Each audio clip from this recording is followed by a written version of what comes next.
recovery remains fragile. We cannot afford to fall behind. Right now, flights to Guam are nearly full. This proves that the demand exists, but to capitalize on it, we must expand airline access. That's why our administration has committed $5 million in airline incentives, because more seats mean more visitors, more spending, and more economic growth. Through a game-changing partnership with Shinhan Card in South Korea, GVB now has direct access to over 35 million cardholders. The results, a 30% increase in spending on Guam. Korean visitors are staying longer and spending more, proof that targeted investments do work. But we must be honest about our challenges. Our tourism product is outdated. If we want to compete, we must modernize Tumon, shift our emphasis to cultural experiences, enhance safety and cleanliness, and elevate Guam to an unforgettable destination. Finally, we need to go big on marketing. If we want to reclaim our market share, we must be bold. We must be strategic and relentless in telling Guam's story, where America's day begins. The sharp decline of the Japanese yen and the Korean won against the US dollar has made Guam a more expensive destination for our two largest visitor markets. Compared to pre-pandemic exchange rates, this currency imbalance has hurt our competitiveness. But history tells us that exchange rates do not stay the same forever. Currency cycles shift, and when the yen and won strengthen again, we must be ready. That is why we must invest today, not just to recover, but to ensure that when conditions improve, Guam is the first choice for travelers looking to spend. For this reason, I call on the legislature to step up and take bold action. The hotel occupancy tax bond was one of the smartest investments Guam ever made for tourism infrastructure. It is time to seriously consider a second hot bond or a similar large-scale investment so that we can revitalize our tourism industry and create lasting economic benefits for our island. As we look to take advantage of favorable conditions, we must also change federal policies that wrongfully take advantage of Guam. Thousands of federal employees have visited our island during the buildup, and thousands more federal contractors follow. Many paying a hotel per diem rate lower than Saipan's simply because it had not been federally adjusted in years. Recently, that per diem saw an upward increase of $20. While this is a positive step for which we are thankful, I joined the industry's call to adjust the federal per diem rate for meals, and I asked our federal partners to consider season-based per diem rates like those presently charged in Puerto Rico and Washington, D.C. Congressman Moylan, we are certainly happy to receive those working in the interests of the nation. But no one can pay modern wages or survive in the 21st century if they are forced to charge rates from years ago. Let us solve these problems together. As we invest in tourism and modernize our product, we must also cast our eyes to the future. In my meetings in DC last month, federal officials assured me that Guam remains on the forefront of national defense in Indo-Pacific. This region has become the world's new center of gravity. Recently, at the Honolulu Defense Forum, Admiral Paparo, commander of the U.S. Indo-Pacific Command, confirmed that the stakes for our region have never been higher. China's military presence is growing, and tensions are escalating in the Taiwan Strait and the South China Sea. Guam's strategic location is vital for our nation's defense initiative. The Department of Defense is making significant investments here. This includes the Guam Defense System and advancement in cybersecurity and biological threat detection. These initiatives support military readiness and aim to create a stable, secure, and prosperous future for our community as a whole. Whether or not these investments stay on track depends on the clarity of that message, and most of all, on the strength of our delegate to Congress, Jim Moylan. As a sitting member of both the Committee on Armed Services and Foreign Affairs, Congressman Moylan, you are our beating heart in the halls of power, and we need your leadership more now than ever. While federal investments has always been vital to our economy, the industries of a better Guam are built on innovation, risk-taking, and new ideas. That is why we launched GIDA's Venture Capital Fund, an initiative that empowers entrepreneurs, fuels innovation, and creates new industries to help drive our economy forward. This fund, seeded with $57 million in federal grant funding and created in partnership with the Small Business Administration, will unleash the potential of Guam's entrepreneurial spirit. And just last month, we made our inaugural investments totaling $1 million to 2 local businesses for tourism, attraction, and innovative agriculture. But an economy is only as strong as the jobs it creates. It's not just about having work, it's about having the right kind of work. Jobs that pay well, jobs that allow you to breathe from one payday to the next, jobs that allow our people to stay here, raise their families here, and most of all, build a future here. That's why we have made workforce development a top priority. We are not just training for today's jobs, but preparing our people for the jobs of tomorrow, right here in Guam. In partnership with GCC and the Guam Contractors Association, we launched fast-track training programs that get people into jobs quickly, from construction and skilled trades to emerging industries that fuel our economy. We doubled the number of apprenticeships in 2023, and in 2024, we tripled them. These programs aren't just for the unemployed, they're for anyone, high school students, career changers, and experienced workers looking to learn a new skill. No barriers, no red tape, just a pathway to a good job.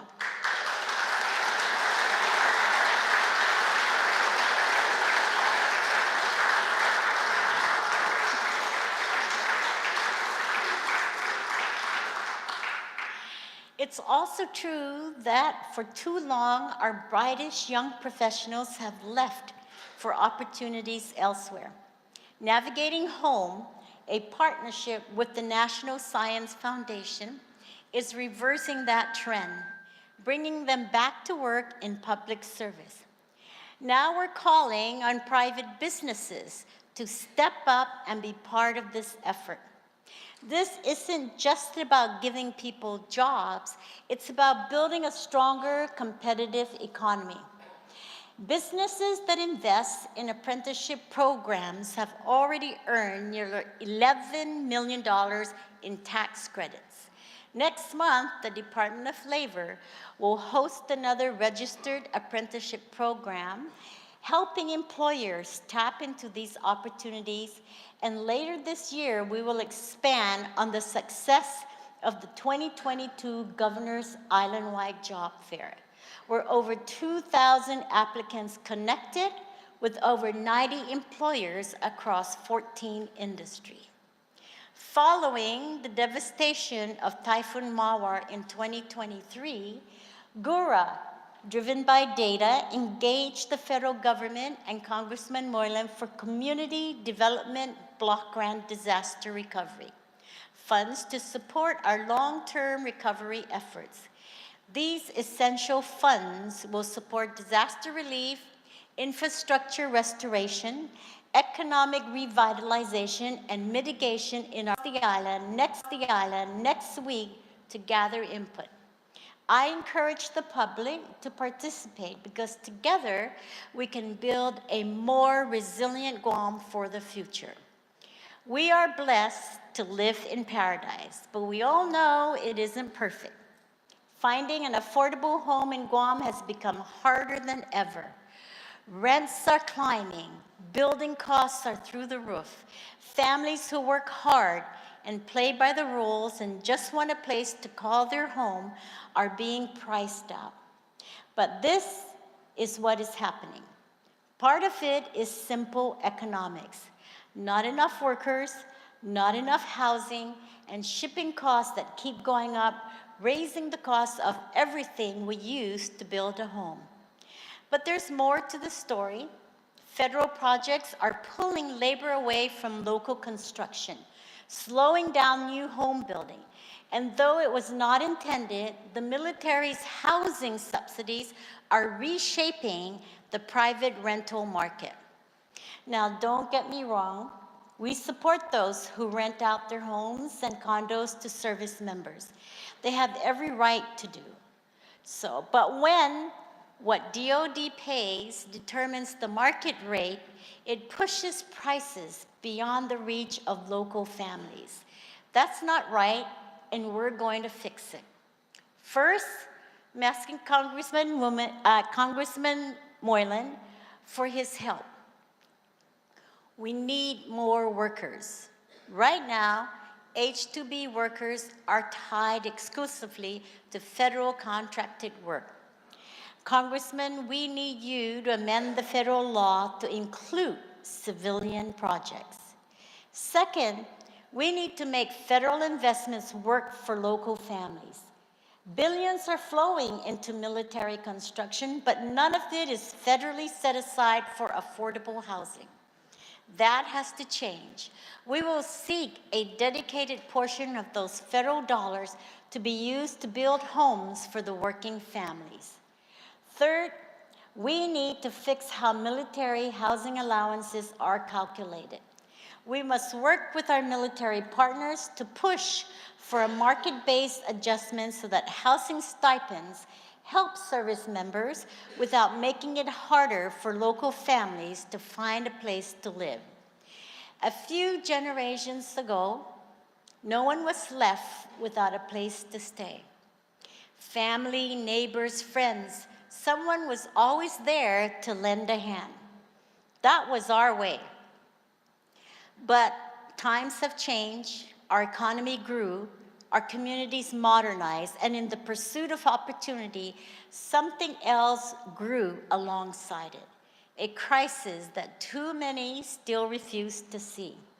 Some say the answer to homelessness is getting arrested, the hungry arrested, or chasing them from one street corner to the next.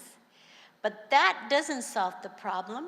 It only pushes suffering further into the shadows.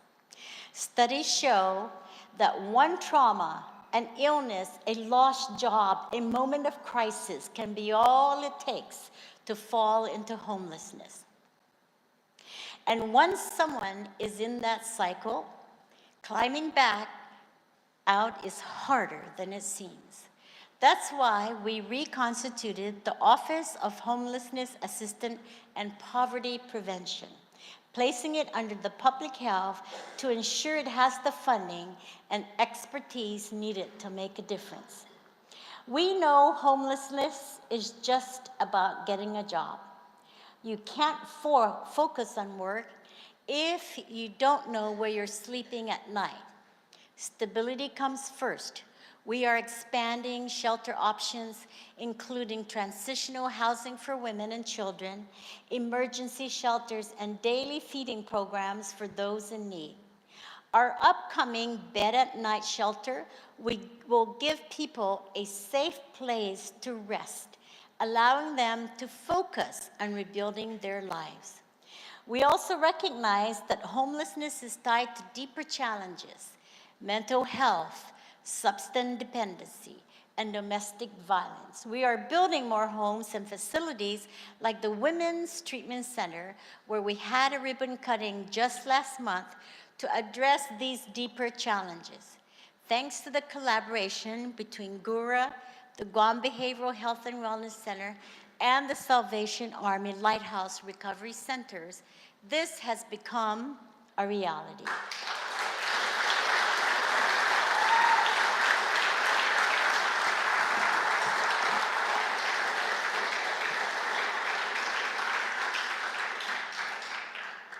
We must also recognize the link between homelessness and our long fight against addiction. Over the last year, drug-related arrests and seizures have increased, a direct result of the hard work and dedication of our law enforcement officers. Yet, despite our best efforts, our customs agency seizes 90% of illegal drugs entering Guam through the postal system. A loophole remains there beyond our local authority. This demands action at the federal level. We need greater screening, faster interdiction, and the ability to obtain search warrants when trafficking is suspected. Until these gaps are closed, we are fighting this battle with one hand tied behind our backs. At the same time, we know that a strong public safety system depends on the men and women who serve. Thanks to our retention efforts, we are holding the line, ensuring that our law enforcement agencies remain staffed and ready. But recruitment and retention remain a challenge. If we want the best, the brightest, and the bravest to protect our communities, we must remain competitive every single day. But we cannot stop at arrests. Justice must be served. Despite the tireless efforts of law enforcement officers, our people feel like too many criminal cases are being lost at trial, that too often charges are being dismissed, and that under this Attorney General, more offenders are walking free. We can make arrests, we can seize drugs, we can take violent offenders off the streets, but if prosecutions fall and fail, justice cannot be served. The people of Guam deserve better.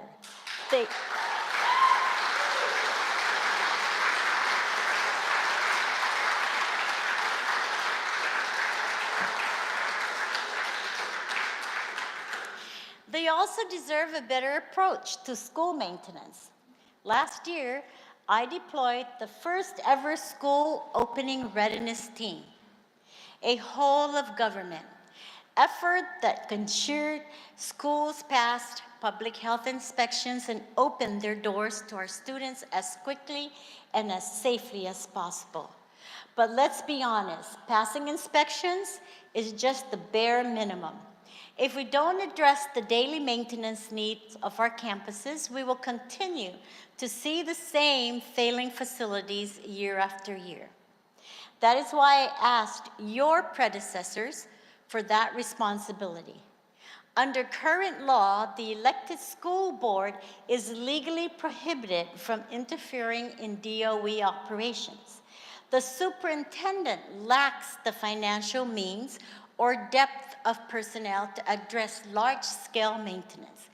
And a law drafted to keep ADLIB out of education now requires the executive branch to keep schools open, making everyone to blame and no one responsible. In my fiscal year 26 executive budget requests, I set aside $8.5 million to maintain our school facilities. At the very least, I asked this legislature to hold the line on that investment. Because if we're serious about education, then we need to be just as serious about the places where education happens. Later this month, we will be issuing an RFP for the construction of the new home of the Sharks. This project will be delivered through a public-private partnership leaseback, the same method used to build Okadu and John F. Kennedy, Astumbu Middle School, Liguan, and Atacao Elementary. Now, I believe this new legislature has a real chance to tackle old problems in innovative ways. Leaders from both parties have talked about reforming not just how the government operates, but how it procures and manages resources. That's not a flashy headline. That won't go viral, but it will make our government better. Senators, send me a comprehensive, modern, and efficient procurement reform that works, and I will sign it.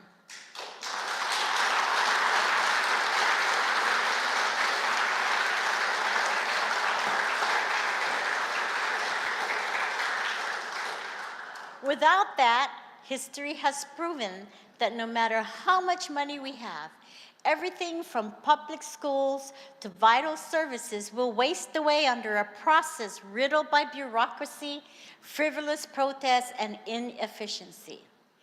I came to this job in 2019 as a woman, businesswoman by fate, and a nurse by love. For years, through one administration after another, one legislature after another, the struggles at Guam Memorial Hospital have remained the same. Not because anyone wants GMH to fail, not because we lack the will to fix it, but because no institution can survive under the conditions GMH has been forced to operate in, without constant, extraordinary government intervention. And yet, we expect it to function like every other hospital. We expect it to provide the best care, the latest technology, and the strongest facilities. But expectations don't pay the bills, hope doesn't fund new equipment, and words alone don't keep the doors open. The reality is that GMH is underfunded, under-reimbursed, and overburdened. The cost of a hospital bed far exceeds what federal reimbursements cover. Every year, GMH provides millions in uncompensated care to patients who simply just cannot afford to pay. And that financial strain grows heavier and heavier. Still, despite all of this, our people deserve better. They deserve a hospital that meets their needs, that is fully staffed, fully equipped, and built to provide the care they rely on. My predecessor proposed GMH 2.0, asking for major investments in our hospital facilities. Your predecessors told him no. I proposed 3 different sites for a new hospital, and each time, some of your predecessors found a reason to say no. Now, based on politics instead of the law, our AG is also saying no, making claims that facts simply do not support. And as usual, he is wrong. Let me be absolutely clear. We will not lose $104 million in ARP funds committed to this new hospital. No one will be considered a criminal for following federal law. And no legal stunt from the AG will stop us from building the hospital Guam so desperately needs.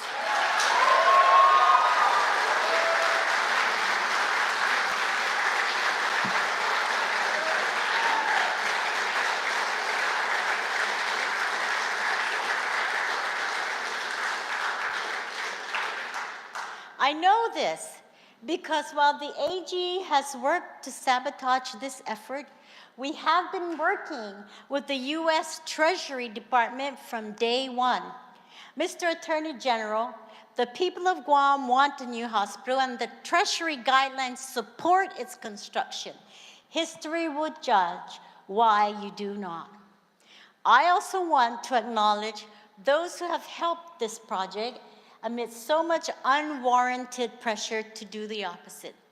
The dedicated efforts of GURA, GIDA, Military Liaison Office, Department of Public Works, Guam Water Authority, Guam Power Authority, GMH, Department of Administration, BBMR, Public Health, Department of Land Management, EPA, the Department of Agriculture, Veterans Affairs, and GIBWIC, all working together to bring this project to life amid a series of challenges.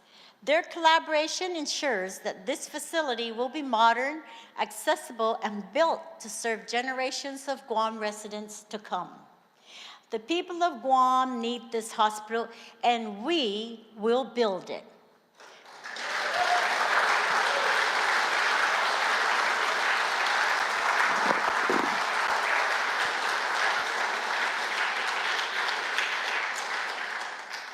Some here say a new hospital will not change the way things are run. They say also that we have to reform the way it does business. GMH knows that and has done something about it. An independent consultant has been hired to assess its operations from management to housekeeping, and they will make specific recommendations for improving. This way, change at GMH is guided by best practices, not the best politics. There is one other thing I'd like to address directly tonight. Across the country, in state houses and city halls, governors and mayors are waking up every morning asking the same question: what will Washington do next? Because the truth is, the stability of federal funding, the programs that keep our schools running, our veterans cared for, our families fed, and our hospital open is no longer a given. Education funding, Head Start, special education, food stamps, TANF, Medicaid, Medicare, children's insurance, Social Security, block grants for childcare, programs that help families pay for their water and power bills, and money for vulnerable infrastructure, the very programs that millions rely on, that thousands of our own people rely on, hang in the balance of decisions made from far away, often without a second thought for the consequences we will face. Like you, I worry, and I'm concerned, wondering whether a budget bill, an agency rule change, or a political fight thousands of miles away is about to shake the foundation of these programs that keep our island moving forward. GovGuam relies on at least $500 million in federal funds per year and nearly 1,000 partially and fully federally funded GovGuam workers. If federal funds are cut significantly, we will face one of the toughest budget sessions in our history. But let us be clear about this. Guam cannot be the linchpin of American security in the Asian Pacific if nearly 14,000 of our residents are without shelter because housing aid to Guam is cut, or if 36,000 of our people lose access to Medicaid and Medicare coverage, keeping them healthy, alive, and out of poverty. Delegate Moylan, we are lobbying every contact Guam has in Congress, at the White House, in every agency that makes decisions affecting our people. But you are our lifeline to the federal government. You stand on the floor of Congress, you are in the room during Republican budget caucuses, you have close relationships with the Speaker of the House and the House Majority Caucus Chair.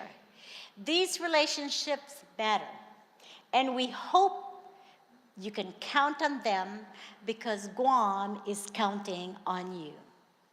While no one can predict what Washington will do, every agency under my direction is monitoring challenges as they occur and working to achieve clarity where it is possible. Last month, I met with Secretary of Veterans Affairs Douglas Collins, who gave me his personal assurance that there will be no cuts to veterans' benefits. To the brave men and women who have so honorably served our nation, your benefits are not up for debate, and I will do everything in my power to ensure they remain protected.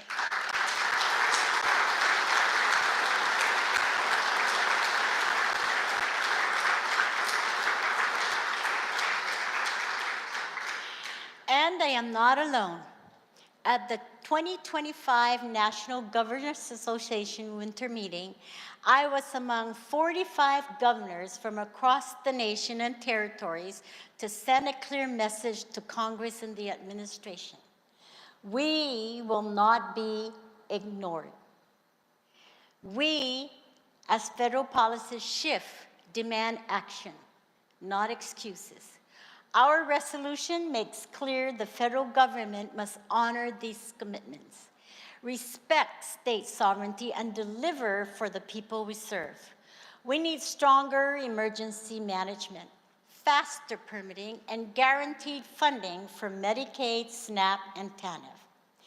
Now, I know some believe that with the administration now in power, Guam can expect nothing good. But let's set the record straight. From war claims to EITC, we have a clear track record of bipartisan success, and we will work with whoever is willing to work with us.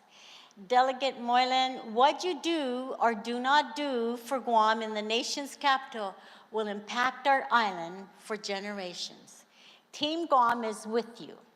Senators, as I close tonight, know that I look forward to working professionally, diplomatically, and openly with you.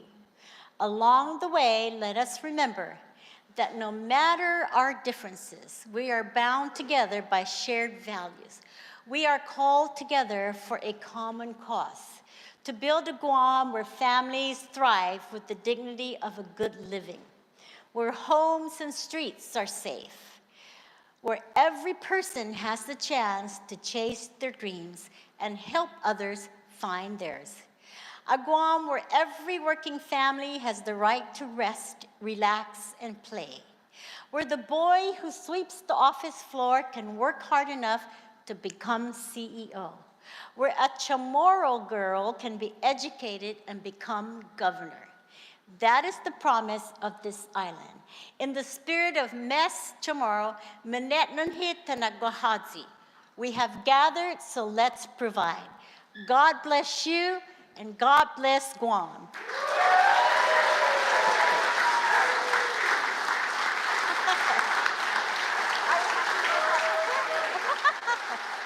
Thank you.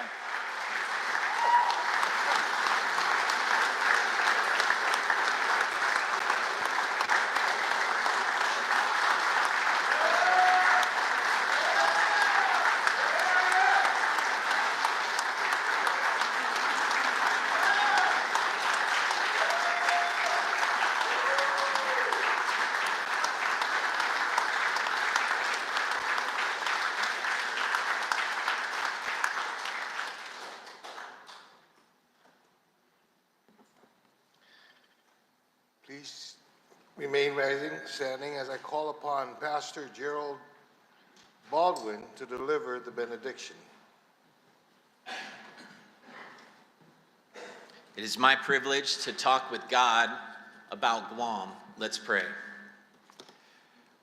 He has shown you, O man, what the Lord requires of you, to do justice, to love kindness, and walk humbly with your God. Trust in the Lord with all your heart, and lean not on your own understanding. In all your ways acknowledge him, and he will direct your paths. God, you command us to pray for all that are in authority, and so we lift our voices tonight to ask for your guidance, your provision, your protection, and God bless Guam. In Jesus, your only Son's name, amen.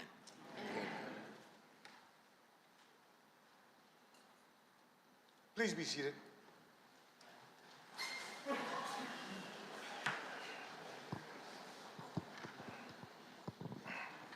Legislative Secretary Salas Matanani, you are recognized. Sidzu Masi, Mr. Speaker. I move to rise from the Committee of the Whole and to adjourn today's session, subject to the call of the Speaker. A motion was made to rise from the Committee of the Whole and to adjourn today's session subject to the call of the Speaker. Are there any objections? There being none, this legislative session is adjourned subject to the call of the Speaker.